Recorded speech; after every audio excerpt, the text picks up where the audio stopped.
Hello, everybody. Hello, hello, hello, hello, hello. You are on Preacher Main's podcast with yours truly, Preacher Main. I'm on with my brother, my friend, my brother from another mother, my ace boon coon, actor, comedian, producer, uh, musical artist, musician, a man of many hats, the one and only Barry Brewer. Thank you so much. Indeed. Listen, we're going to get into some good stuff today.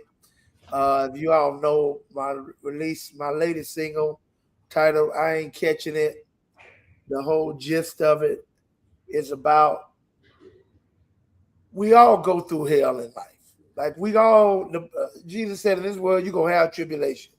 So don't even trip. I've overcome the world. So tribulation was actually a promise from Christ. He didn't say you might have. He said in this world you shall have. And you know what? I want to point out something else before we dive in. I just realized that Okay. every week on this broadcast, on this podcast, I always rep my preacher man gear. But you know what? I decided today I'm going to be on with my brother from another mother that I would rep his gear. Thank you. Only believe. This is my brother's gear. If you ain't got it, you need to go to his website and get it. It's inspirational. You see the eagle in the middle. You know what that means, baby. You were meant to soar high. You That's were right. born an eagle. I don't care if you did grow up in a chicken coop. It's time to spread those wings. Wow. I don't know if he want me to put this out there yet, but we working on a little something Yeah, you in can put it regards out to there. eagles. They can stay Yeah, tuned. stay tuned. Stay tuned. We're in the final stages of completing the script. The Chicken Eagle is getting ready, man, to be created and come together to be an amazing, amazing film that will inspire you, that will motivate you, that will make you rethink your life in regards to the limits you've been placing on yourself. Come on. These the characters. I love it. Oh my God. I'm excited. I'm So excited. yeah, I got a lot. I haven't shared so much with you yet. I know. Look, we gonna do this podcast because me and him gotta meet after this. So Yeah, because I got we some got a stuff lot to to talk show about. you. Come it's about to go down. It is. All right, y'all. I ain't catching it. Now, what does that mean to not catch it? We're talking about, well, let me start with this. You don't catch hell with your hands. You catch hell with your heart. Whatever something happens on the outside in your life, and it changes the way you feel on the inside, you just caught hell. Mm. A ship was created. A ship needs water. It needs water to be a ship. To fulfill its purpose as a ship, it must have water. A boat can't be a boat and fulfill its purpose and function as a boat without water.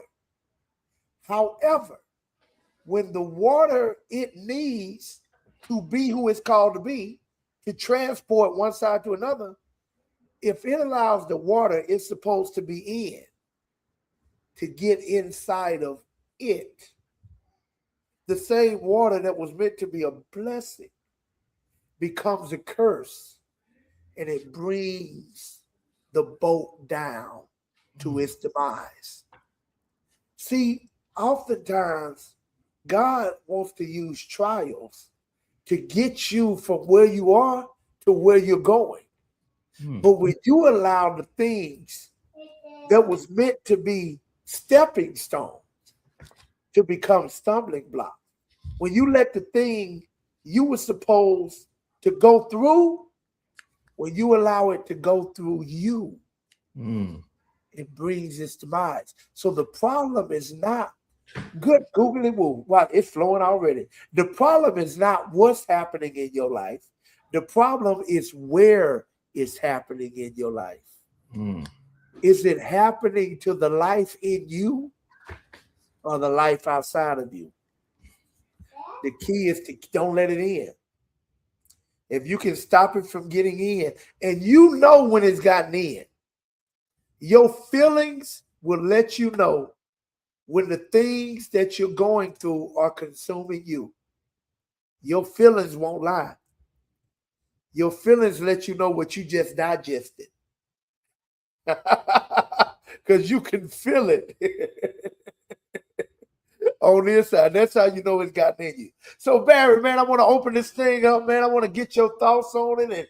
And, let's just talk, man. Man, you talk all the time. We get into some good stuff. We just allowing the world in on our conversation.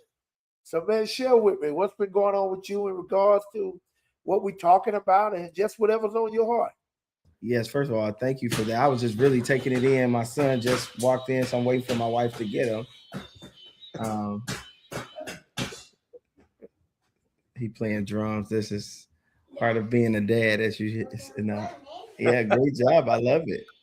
Hey, love you. If you know, you know. I like that. Grab the drum. Get the drum, son. I'm sorry. No worries, but we're doing real life. Could you try to make it a little It's more? called real life. The real life podcast right here. This is real life part. That's what we call on camera. We're really working it, right? Son, go in there, okay? With mommy. It's okay. All right. Hey, keep your head up. It's okay. I'll see you in a second, okay? Give me a hug. Come on. Let the world see you. Say, come on. Rest, say hi. Say hi. What's up, man? You play them drums, brother. He's taking music class where he's learning piano and drums too. Okay, see you later. Thank you, babe. I want to talk about that. What inspired you to put him into music class? What was it that led you to make that decision? Yes, and I want to comment to what he said. What made me? I think I look at my I think being somebody who had talent early on and nobody really invested in it. I think God has gifted me with a lot, and I could tell nobody really cared when I was growing up. And not that they didn't care, but when you grow up in a household where you're poverty, you really don't have time or resources to really pour into the children or the attention, or life is so hard, you don't have time to pay attention to what the child is kind of gravitating to. And so with my first son, I felt like I had to choose between sports and music because he was kind of talented in both too. And my first mindset was just like, sports pay a little more money, so let's go here. But because he gravitated to both. And this one, I feel like when I set him on a piano with me, he was tapping the keys. And he was like, he wasn't like, boom, boom, like a normal kid does. He was like placing it like he was playing chords. And I just saw that he was really listening to what he was doing. And then he watches, this is this cartoon series on Netflix called Motown. And it's these little kids and they play all the old Motown songs, all of that. And it's just a story in it, but they're all going through all the Motown. It's called Motown on Netflix. Wow. And he loves that show. And then I started saying he loves the movie Sing. So he as mom said, she's heard him harmonize. So he just seems very musical. He likes to like sing and stuff. So I saw that. It was just so obvious. I was just like, let's go ahead and start. And so the music teacher said they don't usually start kids to 4. And I told the music teacher, and I always sound like this every time I talk about my kids. I'm like, yeah, I know. I said, I'm in the entertainment industry and I believe my kid is special. And I'm not just saying that because I'm a father. You're a parent. Everybody believes their child is special, and they are in their own way, but truly special in a specific craft or something, or feeling like they got something that comes to them a little more easy than normal people. And so I told the music teacher, he's been teaching for like 30 plus years in this very popular thing called MusicNet in Chicago. It's a guy, it's a twin, his name is Alan. And he's like, oh, okay. And so he met with my son who's 3. And after the 3rd week, he's like, he saw what I saw. That's good. And he's like, he's learning every week. And so he wasn't sitting still because it's a 30-minute for his age, but he's 3. But now he Yeah. sits still, he listens, he plays on he's taught him half of Twinkle, Twinkle, Little Star, and Mary Had a Little Wow. Lamb. So he knows where middle C is. He can see, like, Wow. he knows the specifics of the drums, the hi-hat, the toms, the kick.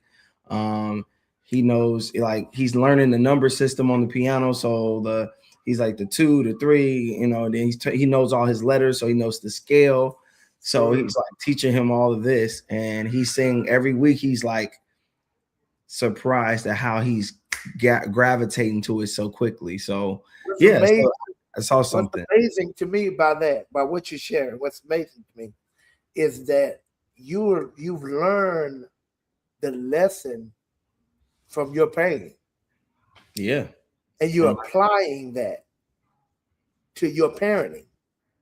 So it's like what you didn't get, you're not just bitter, you're better. Like you've even taken that, and maybe you wouldn't have been as, I don't know, maybe not as passionate and intentional. So it's still using something that could be seen as a negative and turning it into a positive. 100%. I think I've learned to do that in every way. When you're talking about catching hell, first of all, I just think that's very profound, and to understand catching hell is what you allow to get in your heart. A very recent situation happened to me where some things have happened that you're very familiar with. And I could tell my heart posture was different. Every time I would see these people, overhear them talking on the phone, like I just felt mad. And I was like, I just really felt the way. And I just felt away. And I recently told my wife, and I was just like, I'm feeling away. And I could tell because things have been happening over time, but I was just able to kind of like eat it and move on. Like, I know you got a problem, cool, whatever. But at this time, it was different. It just felt like a different type of betrayal, And so I felt like I was really offended, and I felt that.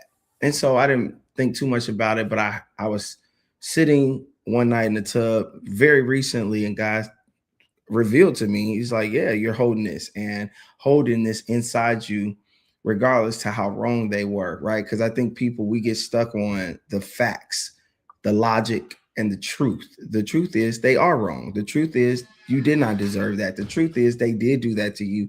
The truth is all of those things. But what's also true is that if you hold that bitterness inside you, you're closing off opportunities for yourself. And I started seeing that God wanted more for me. And basically I saw, if you're going to be a light, you can't let darkness live or stay with you. Because and so I sent a message to everybody that night and said, and it was me pushing past my feelings. And I said, I pray all is well. And for me, that was me releasing whatever they did to me, how I felt about it. And I let it go. And I ran into that person yesterday, one of them, and I saw him across the way. And my first instinct was like, you know what I mean? And immediately I was like, no, you can't no more. You let that go. So you don't feel it. Like I heard myself say, nah, that ain't the feeling no more. Like, you got to let that go. You don't. Hey, God bless them. Like, it's okay. Like, don't feel that way. So, just really trying to mentally prepare us, because I think what you're saying is really helpful, but I just really want to talk to that person that doesn't have the level of understanding that you have. And I trying to bridge that gap, right? I think what I'm learning is it's so much you're unaware of. And the more someone can show you, as you have helped me so much, to see outside of how you feel, to see outside of the offense, to see outside of the circumstances, to see outside of the hell that you feel and that you're going through. Right. Because at that position, you can see why you don't need to hold on to that. It makes more sense. It's not any more like emotional. I got a friend that mom kind of allowed something to happen and didn't really address it as she was younger. And she's like, became her whole life. And I talk to her and I hear it and I just pray with her. And I say, hey, I just pray that's not your identity, what you went through. I pray that's not, because now every time when you talk, that's the conversation. And I'm just like, wow, you're really harping on something, and not to minimize it, but you 20, 30 years outside of that. And that's still in your spirit and in your conversation every day. And I'm not minimizing people's hurt and hell that they've been through, but what is important to you and where are you trying to go? And how is this holding on to this helping you get there? See what happens in that situation? The hell you catch is the hell you carry. It was you holding it. The hell you catch is the hell you carry. So that means you've been carrying this for 20, 30 years. Guess what though? As you carry it, it don't stay the same size. It's been growing and developing in you. That's why now it's this humongous tree that she can't open up her mouth without you seeing fruit of that. Oh, wow. That's big. So not only are you carrying it, it's getting bigger. Yeah, it's growing. You're nurturing it. Wow. You're feeding it. That's big. And you're still watering it every time you keep talking about it. So it's not making anything better. It's growing. Most of us, especially in our culture, we have a tendency, and I understand it to a degree. So it's not all bad, but we need balance. We have a tendency to take a licking and keep on ticking. Take a licking and keep on ticking. Take a licking and keep on ticking. We ain't got time to be depressed. We ain't got time to be sad. We gotta get up. We gotta go to work. We gotta keep living. Life goes on. And yes, but when you moved on with a Band-Aid in an area you needed surgery, Band-Aid doesn't cure the wound. That's gonna get worse. That's real good. Can I ask you this, or can you speak to this? How does one? Because what we're talking about, and I'm just really thinking about trying to connect it to people that don't have the depth or the awareness of the severity of the thing. Like when you share this with people, and you've shared some things with me that I didn't readily like digest, more so very recently as I was going through some circumstances. But you gave me one word that I heard through everything. He's like, just get through the night. And I was able to get through the night.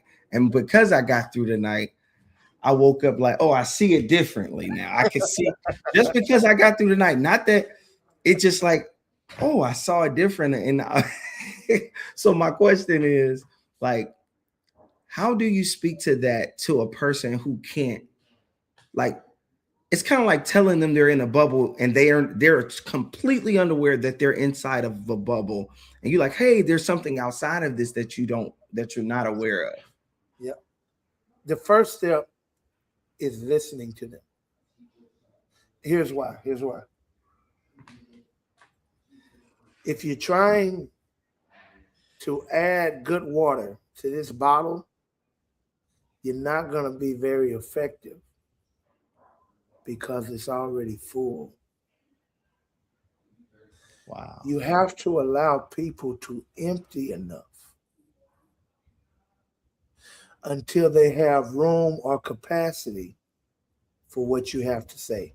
You've heard the saying, people don't care how much you know until they know how much you care. You have to meet people. Never heard that today. Oh, okay. Well, yes, the old saying says people don't care how much you know until they know how much you care. So what it has to do with, you have to connect with people. And when people know you feel them, that don't even mean you agree with them, that you're taking the time to be sympathetic and feel them in regards of you're hurting and I feel your hurt. And because I've made a connection and I'm allowing you to share and express and vent and express your feelings, once you get a little empty, when I've got some room, now I begin to, watch this, agree with you in a sense of where you are. That's the connection to take you where you need to be. What does that look like? While I hear you, that is horrible. I so hate you had to deal with that. Da da da da. And they empty, yeah. You know, something else to consider is now I'm feeling. And you know, and also another way to look at it, and you know, if you think about it, also, see, I've got to meet you where you are. before I can lead you where you need to be. Mm. Oftentimes, we don't meet people where they are.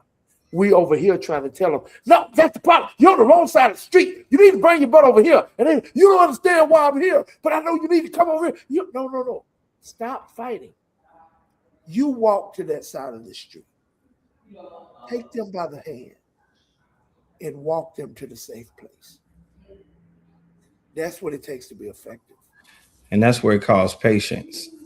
Patience and awareness of that somebody's somewhere where you have to really display that. That's really good. That's wow. That makes sense. That makes a lot of sense. Yeah. Catching hell is basically holding on to things that has happened or are is happening presently and allowing it to create a disposition inside of you. Is that what catching hell is? Yes. And I'm going to say what you just said in another way. Catching hell is allowing the seed of hurt that the enemy sent your way to take root. Mm. See, okay, here's an example. Anger. Let's say you going about your day and somebody said something to you, just a little sideways. Just, you heard it like, but you kept it moving, right? Mm-hmm. You heard it, but it wasn't enough to stop your day. You're like, well, why would they say that? Watch this. 2 hours later, why would they say that? I don't understand. 4 hours later, you've left them. They're nowhere around. So when I think about it, I can't even believe they have the audacity. By the time you get home, you're more pissed off than you ever was when it happened. Mm-hmm. Man, you know they had nerve enough to say to me today, the next time I see them. See what I'm saying? What the enemy is trying to do is get what's happening on the outside to happening on the inside. See, oftentimes something can happen to you one time, but it happens to you 365 days a year. Wow. That's his objective. His objective is not just what he did, it's the impact of it continuing. It's a seed he needs to get planted. When you've caught it, you've grasped it and allowing it to grow in you. It's another example. Here, let me give you biblical now. Here's biblical. Paul says, the weapons of our warfare are not carnal, but they're mighty through God to the pulling down of stronghold. That's what he says. Casting down every imagination that exalts itself against the knowledge of God and bringing every thought into captivity to the obedience of Christ. Now let me give it a later term. Paul said, here's how you fight spiritual warfare. Your weapons aren't physical, they're spiritual, and they can put out strongholds. He said, what you got to do is cast down the imagination that's going against the word and the will of God. Get rid of it while it's here. Deal with it while it's in the thought world.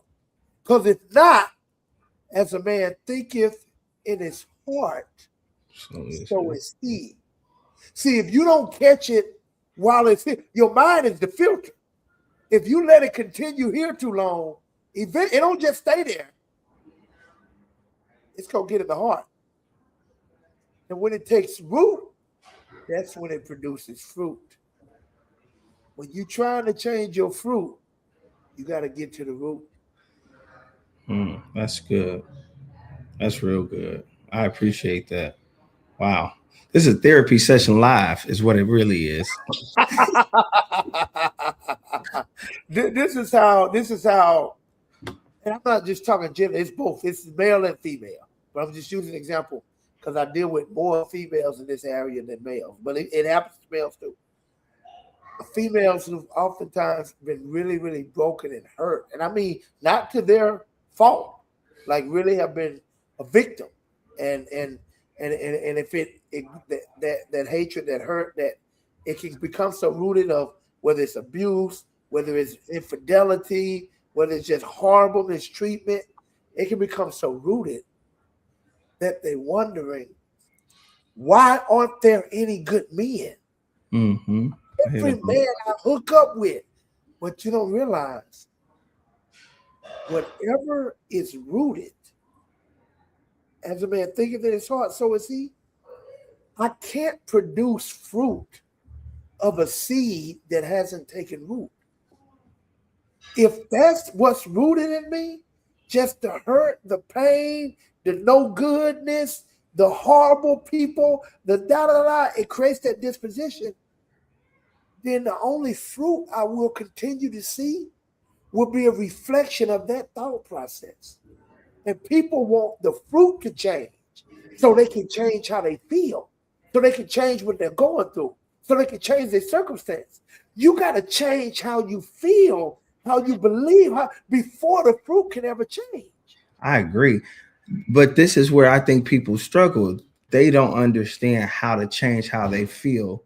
And I believe that how you feel is changed by how you see something, your perspective, your perception of a thing, right? And so that woman that's went through that and was a victim to that infidelity or mistreatment or what have you had, that's rooted that in her, what in reality helps her? How does she start to uproot that mindset?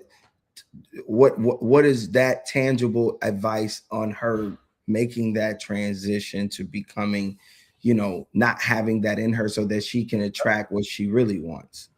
I'm using props to, Okay. to This demonstrate. And okay. that's why I'm sitting here looking for props to use, things that are, you know what? Let me just take these more. I got some more water bottles. That's probably the best thing to use. Now let's see if I can reach you without falling out the chair. Yeah, don't fall now. All right, I got it. Thank All you, right. Jesus. I want to do it. Every time. All right. This is me answering your question, making it practical. Okay. Can't nobody say you ain't getting your H2O on. Come on, brother. You better know it. Don't talk about how I eat. Look at how I drink. I balance it out. You understand? You understand? Here's what happens. Your personal reality Okay. is a result of your personality. And people want to change their personal reality without changing their personality. Mm. Your personality is made up of three components: your mind, what you think, your emotions, how you feel, and your behavior, how you act. Mm. Thoughts, feelings, behavior. Hold on. Can I write that down? I gotta write that down. I'm learning something. Sorry. I can't Because this forget is that. extremely practical, and this is what everyone deals with, whether they know it or not. Your This is how their personality, life. Your yes, personality makes up your feelings. determines your personal reality. Okay. Your And what personal is reality is okay. determined by your personality. Your personality is made up of three components: your thoughts, your feelings, and your behaviors. So, whenever you're trying to change your personal reality without changing your personality, you're wasting your time. Now, That's let's good. break down the process. Watch what happens. Somebody go through some bull crap in their life. I mean, some bull crap. They wasn't responsible for it. Just unfortunate stuff that they were a victim of circumstance. But now what happens? This is what the enemy knows. This is why the enemy is attacking you. Now they thinking about what happened all the time. That's all they thinking, man. That's messed up. Now they feeling some type of way because of what happened. Man, I'm sick of stuff always happening to me like this. Man, I can't catch a break. And they feeling some type of way. This sucks. Now they behaving like that. They just the whole aura. What just happened? Their personality has conformed to their personal reality. So they can't change it. It's like trying to put a fire out with more fire. You can't change anything you conform to. It creates a different agent for change. Now, because their personality has conformed to their personal reality, some more bull crap happened that matches That state of being. This is why you've heard me say this. You don't get in life what you want. You get in life what you are.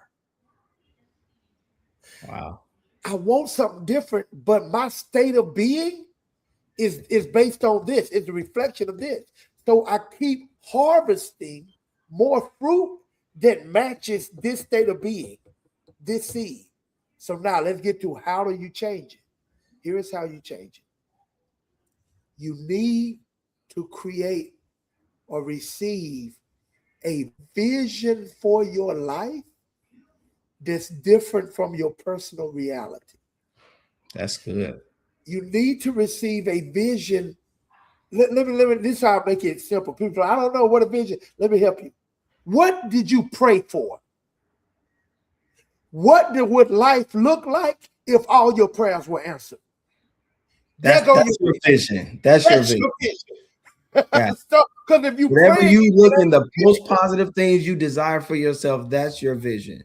That's it. So now you've created this vision. Now here it is. You created this vision. Maybe you wrote it down, you made it plain, you thank God for it, all of that good stuff. Now you have to allow your personality to become consumed with that vision, meaning your thoughts, your feelings, and your behavior. You got to think about that vision all the time. Visualize it, picture life like that. But you got to do this while you're going through this hell.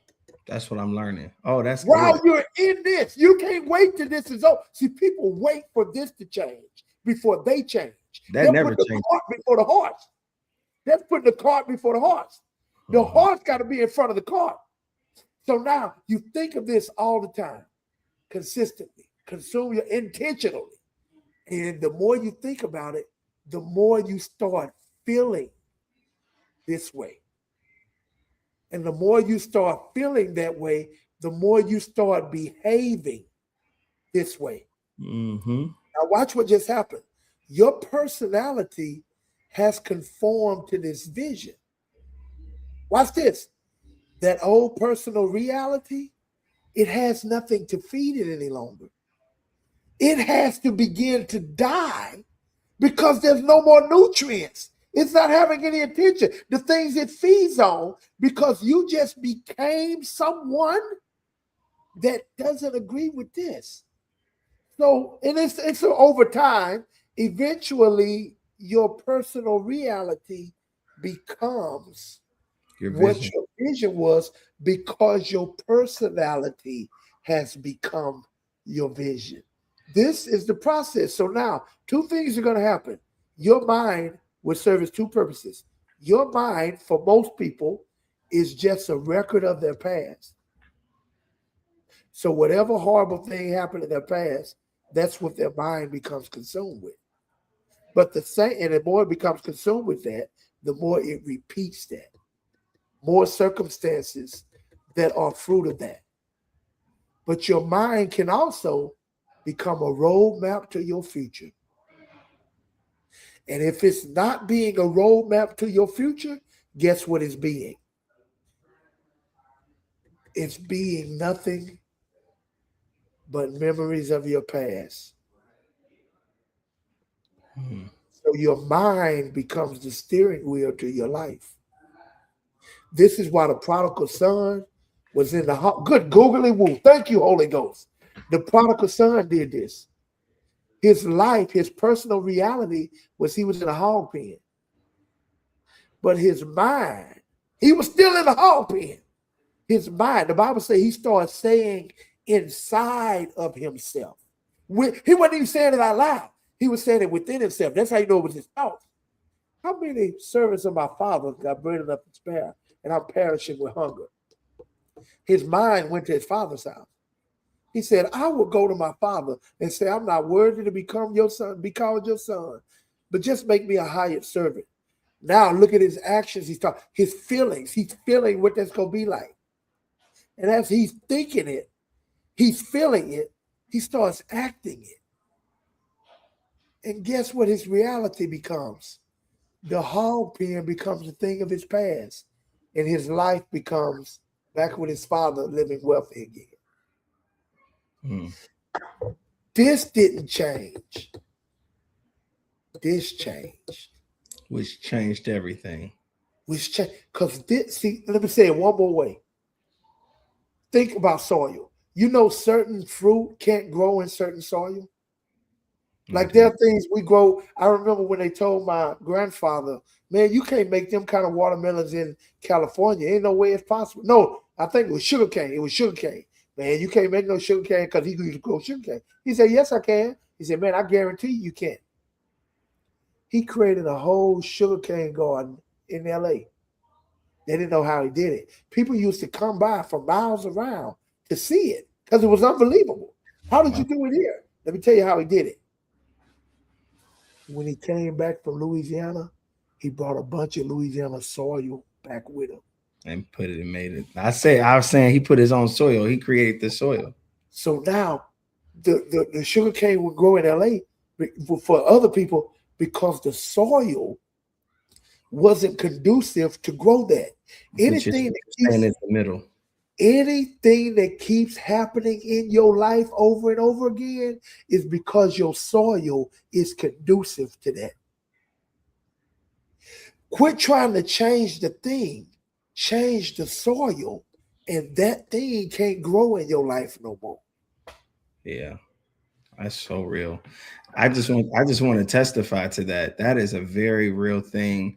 I wasn't very mindful of the way you approached it, but I can completely see in my life the circumstance I was speaking about. I don't want to go too deep into it, but it was when I accepted, like, hey, I don't know why this person is doing this. I don't know why they're attacking me. I don't know why I'm in this situation. I feel like I have the best intentions. I feel like my actions aligns with my intentions. And so I checked all the boxes to make sure I was just holding myself accountable, that I wasn't contributing to this problem or this confrontation or this issue at all. Like, because that's important too, right? To process. Like, sometimes we got hell, man, they coming for me. Like, hey, you lit the fire, you know what I'm saying? And you sitting there mad at the hill, and you sitting there initiating the issue, and some people just don't have accountability and they can't see themselves. But I was trying to make sure that I wasn't contributing to the situation. Once I saw it wasn't in that particular instance, not to say I've never contributed to hell that came my way, because I have. But in this instance, I did not. I was very proud of that, by the way. And I ain't gonna lie to you. I'm just growing. I'd be happy. Good job, Barry. You didn't give me a good job. I'll give myself a good job. Good job. Good job. I give myself. You got to encourage yourself. You hear me? Yes, sir. Because sometimes it's a poor dog who won't wag his own tail. I'm gonna wag mine. Thank you. But I say that to say, I accept it. I can't control that person's perspective of me, the feelings, all of that. And in the midst of them attacking me, and I heard, and this is for the spiritual people, it's not just for things, but I heard guys say, sometimes through hell and somebody doing bad to you, you're the only representative that they'll see of God. And I heard say, God, she won't see God unless you show her. Wow. First of all, I was offended because I'm like, I don't need to show her God. Like, you respectfully, you should show yourself. I am not. You know, people say, don't try me, try God. Like, yeah. But when God's called you to something and you start to embrace it and you start to receive that, you're meant to be a spokesperson, or you're meant to be a light or a guide of something. And sometimes that doesn't mean preaching or talking to them or giving them a life lesson at all. Sometimes it's just in how you respond to the attack. Sometimes it's just like not giving them what is very common to in their interaction, right? It's turning the other cheek, right? It makes me see that different. It's like, wow, when somebody's trying to get a rile out of you, get you riled up, and you don't respond and you don't hold nothing, and you don't walk around, you're like, it's all good, God bless you. I'm starting to see, like, when I don't react to people's ignorance, come on, man, people see themselves quicker. Thank you. Like when you don't interact or you don't get upset and you be like, okay, like, oh, you gonna disrespect me, cool. And I'm not to I want to throw my wife under the bus, but I've been practicing it with her. I was like, oh, you're gonna be my test. Next time I feel like the conversation is not going how. Okay, Yeah. that's all right. Yeah, we'll talk later. Let me tell you what you're doing. Good book I got by lady Mel Robbins. Uh, One of her latest books called "Let Them." And just as I'm talking about names, let me give credit. The personality analogy comes from someone else. Joe Dispenza shares that. I like that. I'm Shout out to taking. them. Yeah, yeah. So Mel Robbins' book "Let Them" is what you're doing. She talks about starting to say, "Let them."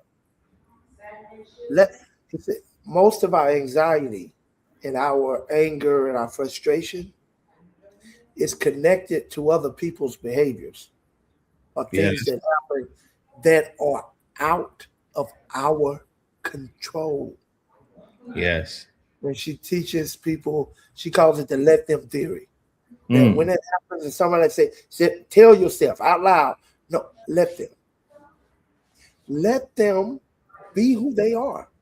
See what it does, it detaches you from it. Let them. Now, this is not being a doormat and this and other, because the ending result of let them is let me.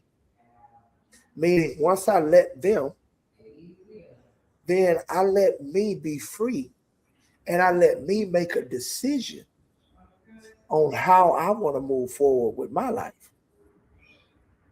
What boundaries I need to set, whatever that is. But let them quit getting mad and bent all out of shape. Let them. Because that's in essence what you're doing. What you're saying, you Exactly finally right. what you did, you let them. And that's when they begin to see them when you were no longer combating and losing sleep and losing your peace.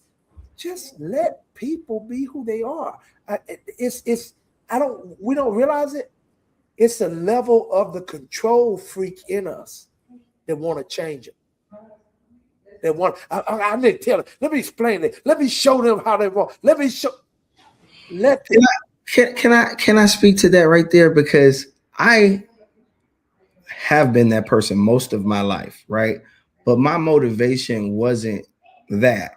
My motivation in person, and I really appreciate you speaking to that, because I've always tried to like really put myself on the chopping block and really understand why, like, just why do you care so much? And I think I just care.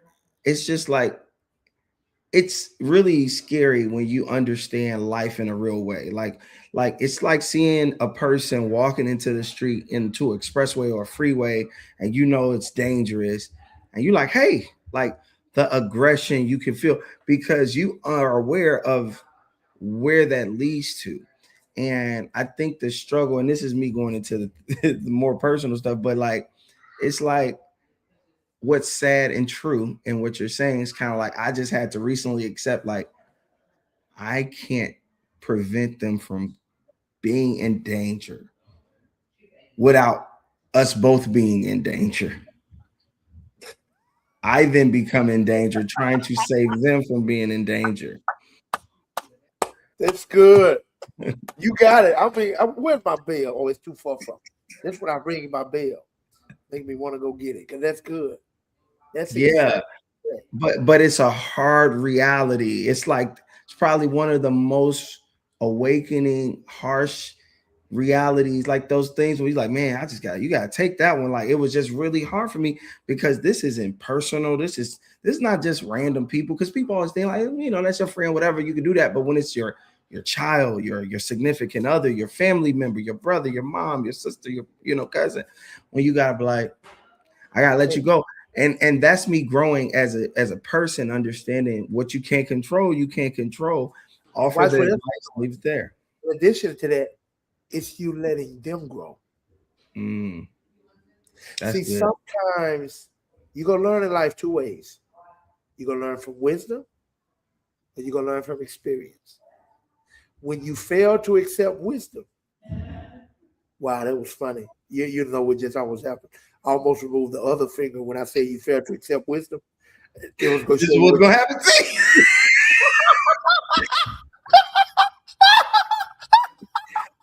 how accurate that is. That's what I'm saying. So when you fail to How accept wisdom, accurate. you only left with experience. And watch happen. And for some Mhm. people, that's the only way they're going to learn. So That's that's where, in your concern, you may have been prolonging their learning. their life lesson. Ooh, Wow. that So you're life, hindering. you gotta let. Bro, I'm Wow. tell you what set me free. This what set me free as a pastor. Because early on, I was a horrible pastor. Because the way you're saying how you are with people, I was that as a pastor. I could totally So, see. I would probably do it. man, listen, God set me free. Scripture says, Paul says, I planted, Paul planted, Apollos watered, but God gave the increase. Paul said, he that planteth is no greater than he that watereth. He that watereth is no greater than he that planteth. But it is God that gives the increase.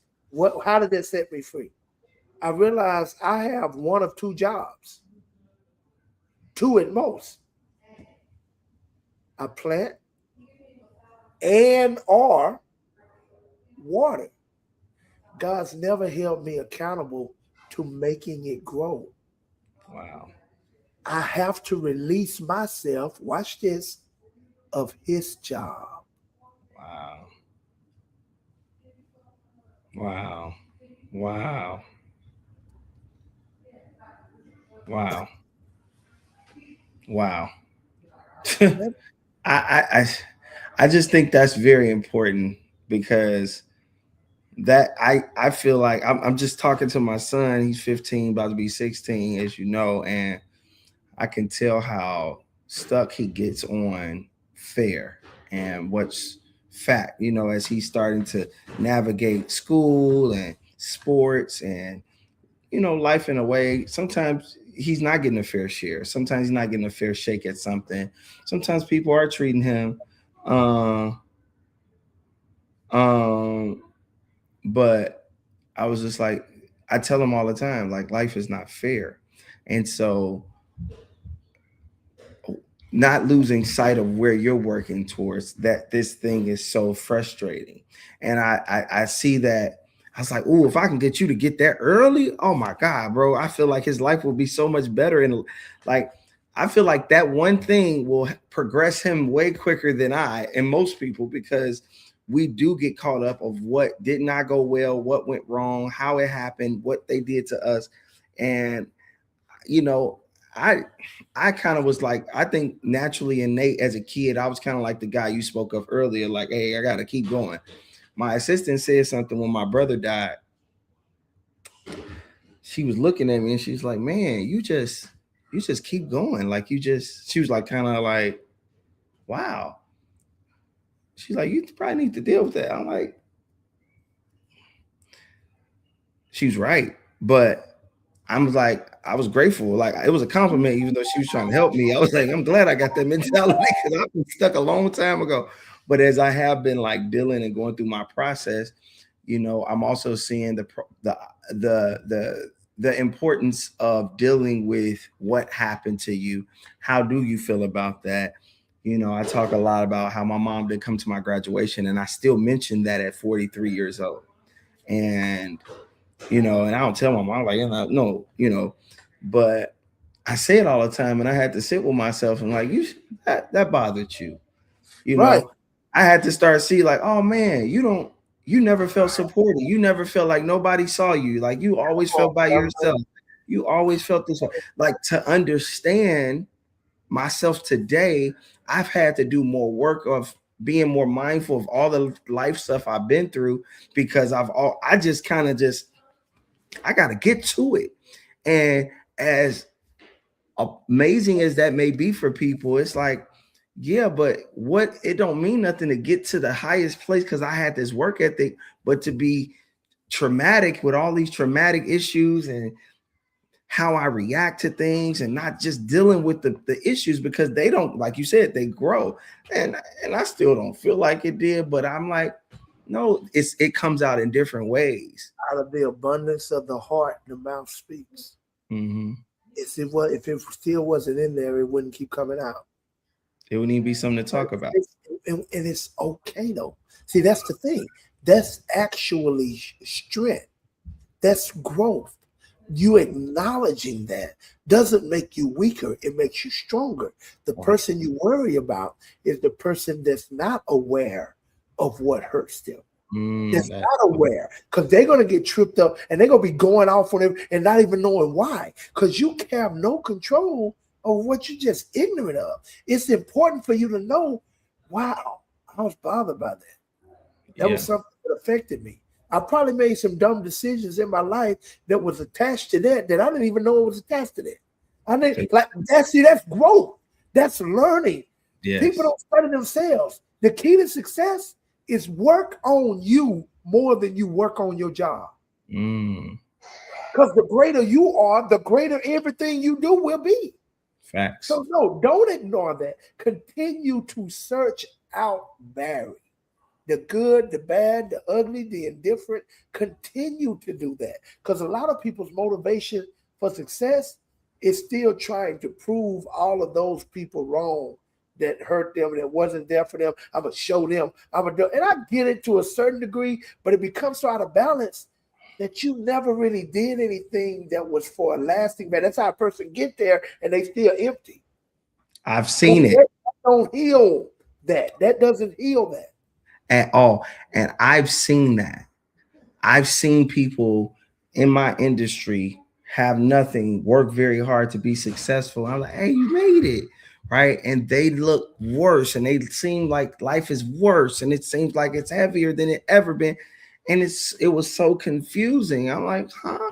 And that's when I learned that there's really no success in fame. There's no success in monetary. I don't care how many people, I don't care. I ain't had all the money in the world, but to see people in abundance, having money and having all the things that I thought was success, and to see them so miserable and to see them so happy in real time is a very clear indication that that's not what is happiness. That's not joy. That's not success at all. And that money, fame, and any of the things that you're looking for are only tools to fulfill your purpose in this world. And only purpose fulfilled is the greatest fulfillment in this walk of life. And that is a constant evolution of what you will, because I know now, I believe this for you, like, hey, you're meant to inspire people to believe beyond their circumstances, beyond their reality and things they've been through, to change their perspective and how they handle trauma and tribulations, and right. But some of us do it in different ways. Some people speak up in front of a podium. Some people write books. Some people sing songs. Some people do massages. Some people cook food. They minister through this. Some people teach nutrition. Like, there's all these different ways to use your tools to empower and help and inspire people in some way, to take them back to, I think, the fulfillment of why they're here in the first place, for them to align with what they're meant to do in the world. I was telling somebody about stand-up comedy, and I was like, yeah, I don't feel like it's a competition. And I've never in any other than if I'm competing. Basketball, I feel like it's competition. If we boxing, if we playing chess, any type of sport game, like, I'm going to compete. You know what I mean? I don't want to lose if I don't have to. If I lose, I'm going to try to learn so I can beat you the next time. But that's just how I've been. But I learned in my art, in my craft, when it comes to my talent, like, I never felt like in competition. And I see that in all the talents I have, there's a competition, whether you're a musician, a stand-up comedian, a dancer, a singer. It's like, it's this thing. Yeah. And for me, I'm like, wow, that's so interesting that you feel that way, because you're so unique of an individual that there's no way you can compete. Because to me, you're competing in a thing that is exactly this, like, these things like music and comedy and things like that, writing, preaching, is so, when you're authentic to yourself and you're really looking in yourself and you're trying to be the best version of yourself, you're so uniquely you that they can't compete. There is no competition. Not because you're better, because you're just unique. Because you're you. Exactly. See, that's the thing. That's why the Bible warns us against it. In Corinthians, Paul said, comparing ourselves amongst ourselves is not wise. So that means it's foolish, it's dumb.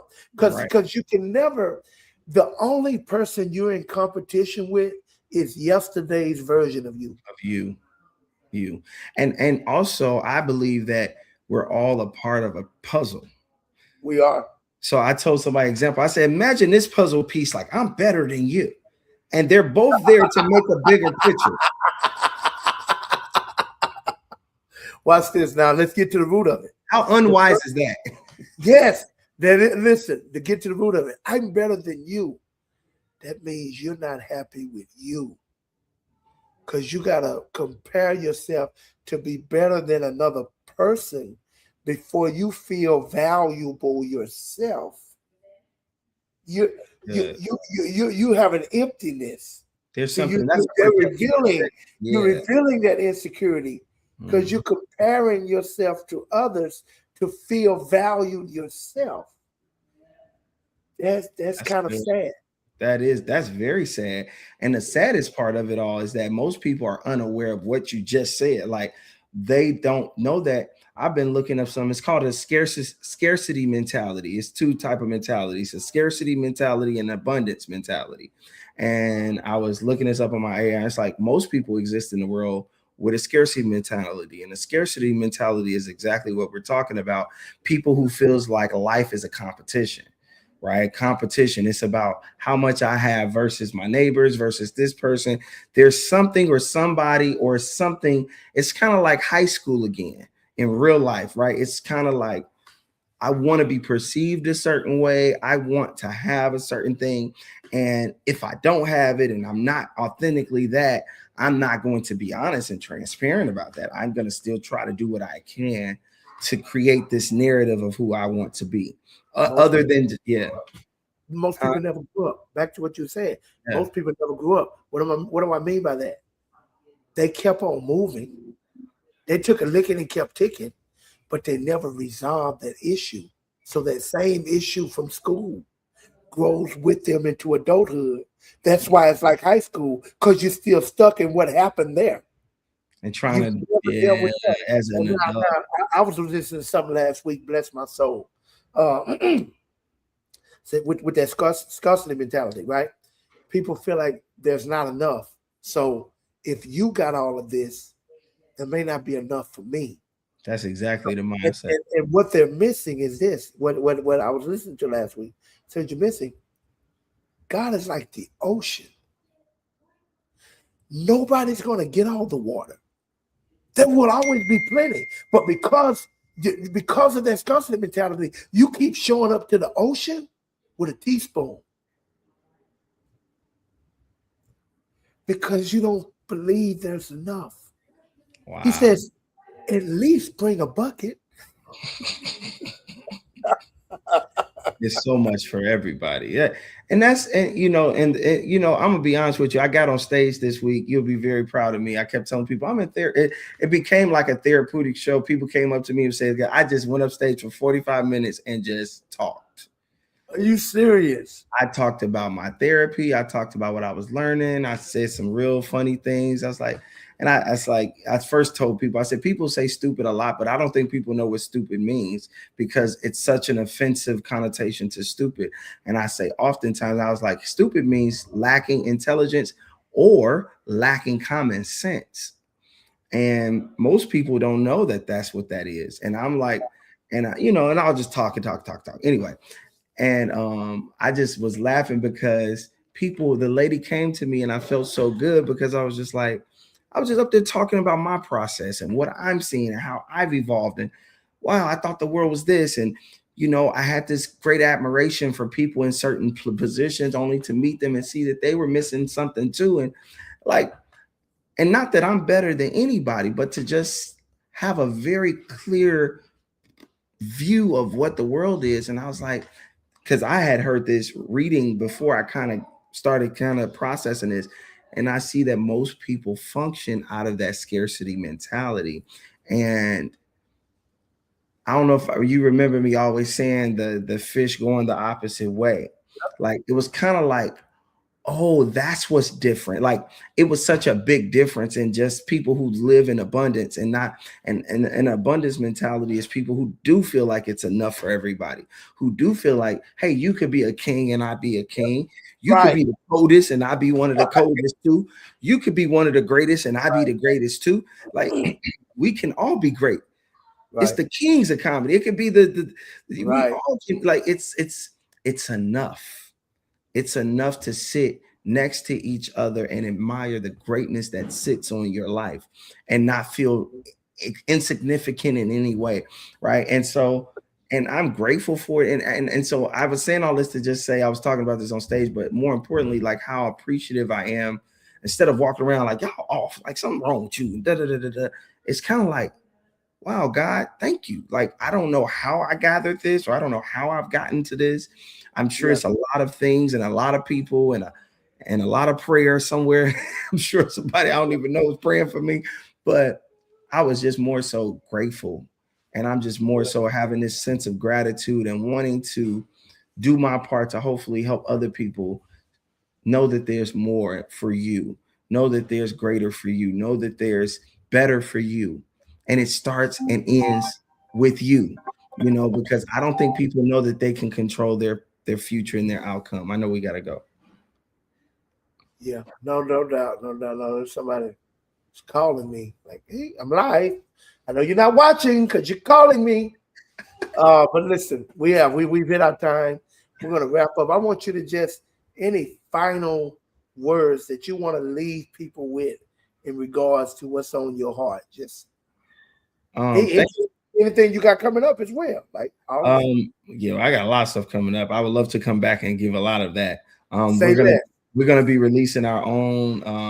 Well, we're working on it, so I'll announce it when I have it together. But just our own way for people to enjoy our projects at OBE Studios. I'm gonna be doing a lot more shows. I'm gonna be dropping my stand-up special this year, um, along with a lot of other projects. But more importantly, first of all, I want to just take this moment to appreciate you. That's what I want. I want you to know that you, Hosea Collins, have really helped the trajectory of my life, my mindset, my perspective. Um, you believing and pushing past and not allowing hell to stick with you and your perseverance through all of your own personal life circumstances wasn't just for your fulfillment in life and the betterment of what you wanted for yourself and your family, but it's touched so many people's lives. And so their life is now fulfilled and better because you pushed and persevered to be the person that God was calling you to be. And I want to say thank you. And I truly want to say thank you. I really like from a real place. Like, I don't think people understand the weight of. I told Tyler Perry something when I got the show, and I know it kind of fell on deaf ears, but I wrote him a thing and I said, thank you for believing in your dream so that mine can come true. That's good. And it sounds like something nice to say, but I really meant it because I Yeah, believe that's exactly how it all works. It's yeah, kind of like you pushing through something that you see for yourself. It helps so many other people because even from people just watching it, being inspired, and then the fruit of that success being able to bless people so they can go out and to be who they're supposed to be. And so I feel like that about you and how I have been helped, like even learning about, like I was saying, hey son. And so I just wanted to take this time to say, only believe is a thing that God's given me, but you're the one who gave me the context to know that it was scripture. I didn't even know that. I yeah, just looked up of why I like eagles, right? The joke about my wife wanting a lion. I said, I'm an eagle. I don't even know why I like eagles. I was just saying that. And I was like, I didn't even know what an eagle meant. I didn't know what only believe. Like, I wasn't trying to walk and be this thing. And God aligns you with people and puts people in your lives and they push through and they work with you, man. So thank you for all the times you take into just conquer your own hurdles in life to become the man you are today, to influence me in the way you have, to continue to be what God has called me to be. And I truly appreciate that. And I pray that you really can hear it from a real place because, I tell people this, it's God using you, but man, I would be in a whole different place, man. I would. I'm just being honest with you. Like, you know, people say it, but people don't really know. You ever hear somebody say, man, boy, if you knew them back, like people don't really know, you know what I'm saying? So a lot of people are alive and well because of you. Wow. Man. Yeah. Wow. Thank you. Like truly, that's why I want to say thank you for just opening my mind, and everybody that takes the time to listen. Like it just really inspires you to be a better version of yourself. And I just believe it also just brings blessings. Like I mean this. Like I was sitting in the church listening to you. You didn't know me. I didn't know you. I went home and started to apply what I learned. Mm. And I started seeing results. And for me now, I tell people this all day. I'm a results driven guy. You know, it's great to sit there and say, oh, I know this, and the analytics say this, and data speaks to this. And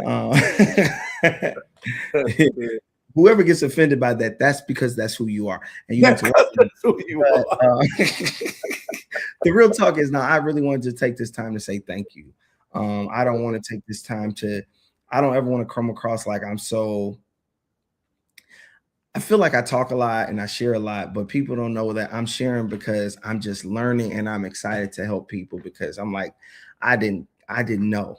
And I came from a place not knowing, and I just wanted to be something better than my circumstances growing up. That was my light. That was the light at the end of the tunnel for me. I felt like something in me was different. I didn't know. I didn't think I was better than nobody. I saw nobody like my whole circumstances said I wasn't nothing, but it was just something in me. I was looking at an old video of me 15 years old walking through a church that was hating on me the whole time. And my god brother was saying, this is who you are. And I was looking at myself now, looking at my 16-year-old self, and I had so much confidence. And I just was like, Hey, I have a question. Yeah. If you could being you today, if you could have a conversation with that 15-year-old, knowing what he would face, what would you tell him today? I would tell him you're right. That's what I really would tell him. Like, I'm grateful, man. And I don't mean like I was right because I had, like, it's not an arrogant thing. It's just like, it's sometimes people don't know that God is talking to them. He said, you're this. And because nobody's that, and that seems very grand, and that seems like you like, it starts to down that thought, and you don't never know. And it wasn't you're great. It was you're meant for something more than where you are. You know, in the Chico Eagle movie, that's Yeah. why that story always resonated with me, because it was like, that's exactly how I felt. I didn't Yeah. know what I was. I didn't know what that would look like. I don't know how that is, but I do believe, I remember when I was 12 years old at my home church, um, and I saw one of the younger men got married, really nice guy, and he had a beautiful wife, and it's like, yeah. And I remember having this real conversation with myself. I was like, is this what life is about? You Wow. grow up, you get married, you come to church, and you just like, it just seemed Pardon, like rinse, and repeat. right. And I don't know this at 12 that this is profound for me to be thinking like that as a 12-year-old, because I'm not sharing this thought. I'm not having this very profound conversation with nobody of value like an adult to say, wow, would you be thinking about that at 12? But I was, and I can remember that. And I remember what I was seeing. I remember being outside my church in the gate, seeing my friend, his name is TJ, Tilden Dunn, was walking, and he was like the guy to admire because he was like the standard at my church. He was saved, sanctified, and filled with the Holy Ghost. I grew up in the holiness church. And boy, you better walk a straight line or you going to hell yesterday. You hear me? Uh, and and I'm grateful for the teachers because it's kept me out of a lot of craziness, but it was still learning the balance and things like that. But if I had to talk to my earlier self, there's some things I would want to say specifically to me that I won't say, but as it relates to the person that I was, I would just say you're right. Like, and I can only say that confidently today because I've been doing a lot more work on seeing who I was before I was aware of all of these tools and all of this information that you blessed me with and that I've learned. I was just moving on my instincts and what I thought Wow. I knew and what I believed in. And I really, Wow. like, up to this point in my life, and this year specifically, I really feel like I've become more aware of what God is calling me to. And I've never been aware. Like, I've been just really, I tell my wife all the time, I tell everybody, they're like, man, how it is to be, da, da, da, da. I was just like, man, I'm grateful. Like, I'm just, I didn't know. Like, I just, it's kind of like, you know how you have a good feeling about something. You like, I'm gonna just try it. Like, you really don't know. Yeah. And you Yeah. and you hit, like, if you tell I feel like a good feeling, I'm gonna go gamble today. I'm put everything on red, right? I don't want to use that. I don't want to use a gambling analogy to a spiritual purpose, fine thing, but it's the truth of how I felt. I just felt like I got a good feeling about what I think I can do, and I'm gonna put it all on that. And to see that you benefited from it and the things that your parents and everybody taught you, because I tell my mom today, I'm more grateful for her. I'm like, the lesson she taught me, like, if you're gonna do something, give your all. She's like, do it with emphasis. And so do it, give your all to something. Like, all these little things you learned along the way, if you really buy into them, like you said, wisdom or experience, you see that they get you results. So you like, oh, let me do that again. Let me do that over Yeah. here. Oh, change your mindset. Don't worry about people attacking you. Do this. Like, think positive. And if they attack you, focus on what you can. Okay, I'm gonna do that, even though that hurt, and I want to fight that. All right. And you start seeing positive things come from that change of mindset, changing your personality, changing your behavior, changing your attitude, changing how you feel about something. And you start seeing the results. He's like, I think I got it. And so when I told you before this started, I was like, I feel good because I feel like I understand it now. And so now it's not placing, I'm not gambling on everything on the thing and it's a gamble. Now it's like, Yeah. oh, I know the man that owns the casino and he said bet on that. I'm a win. That's good, man. No, that's so good, brother. It's that you talked about leadership, and people are gonna achieve their dreams because you believe in yours. And that's why the greatest expression of teaching is not what you say, it's what you live by example. Because That's that's what gives credibility to what you're saying. I agree. I Yeah. love it, man. I Thank love you, it. man. But I just want you to know, and I don't know how often you get that. I know you came on the show, bring me on, but I love you, man. You are amazing, man. You are like, you are, man, you're like, who in the Bible did something like amazing for the Bible? Like a Moses or like my wife always say, you're a Bible character, like in real time. Bible character. You're somebody who's I really love it. walking something that is worth documenting, that hopefully that generations from now can read and apply to their life, and they will get so many great results. Like, you're living it in real time. And I don't say that lightly. I say that because I see it and I'm serious about it. It ain't just being nice. It ain't being complimentary. Like, I don't do that. I know when people say that, like, yeah, no, I'm good. Like I know that's like a ego thing that people do, but I'm like, I really don't. Like, I really don't give a care about what people think and stuff. But I'm just like, Yeah. bro, like, I just appreciate you. And I can't say that enough, man. And I just want you to know how greatly I say it to you sometimes, but you always like, cool. Oh, yeah, thank you, man. Appreciate it. Like, I just really want you to understand. Like, no, I almost died, bro. And you, like, you know what I mean? Like, it's that serious. It's that serious. I'm not just saying it. It's just that serious. Wow. Like, I'm sitting here alive because you cared more about what God is putting you, and you've been striving and fighting to become that man. And it's helped my life in that way. So thank you, man. I really want you to know. So I'm always honored to be a part of anything. Your songs, first of all, I just want to say this before I go. Your songs are so, it embodies all of your, like, you got a vibe. Like if anybody knows you, they know you love music. I don't know. Like, people don't know how much you love music. You're always preaching, you're ministering, you love music, and you love to dance, right? Which bigger guys, I don't know what it is about bigger guys dancing, but I just get it. I love it. Like it's just I like love it. I love it. It makes me happy.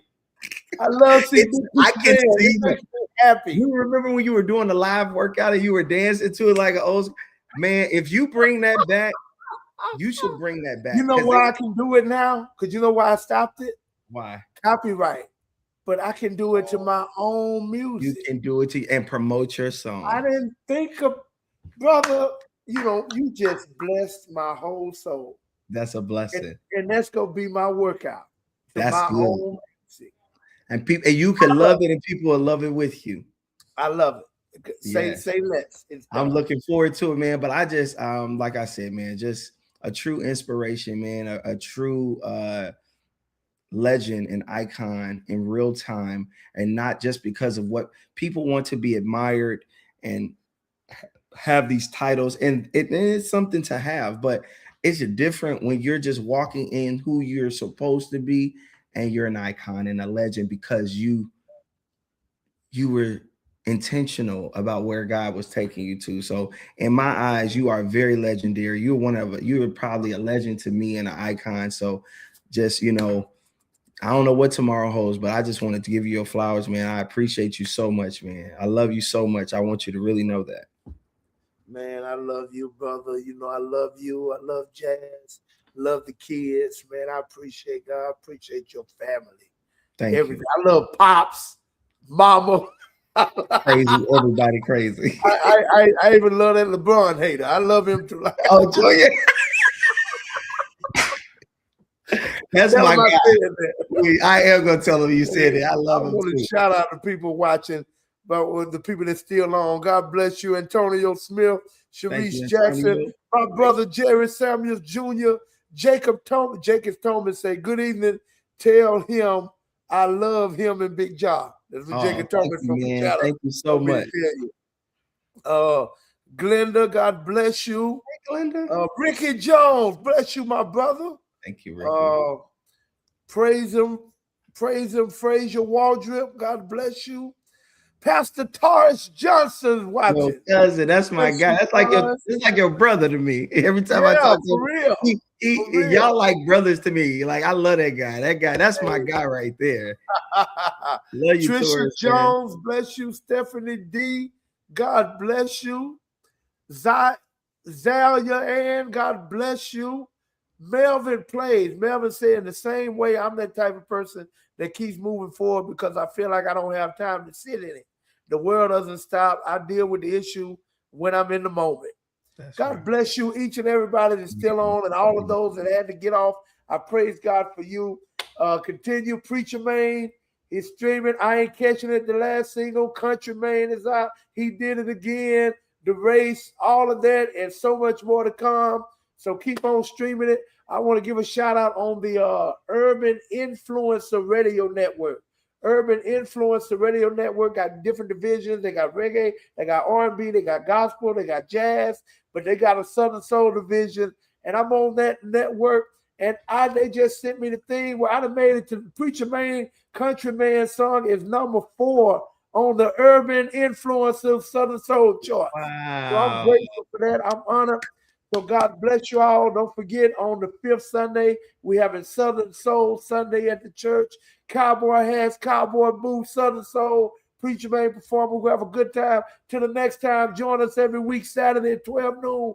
God bless.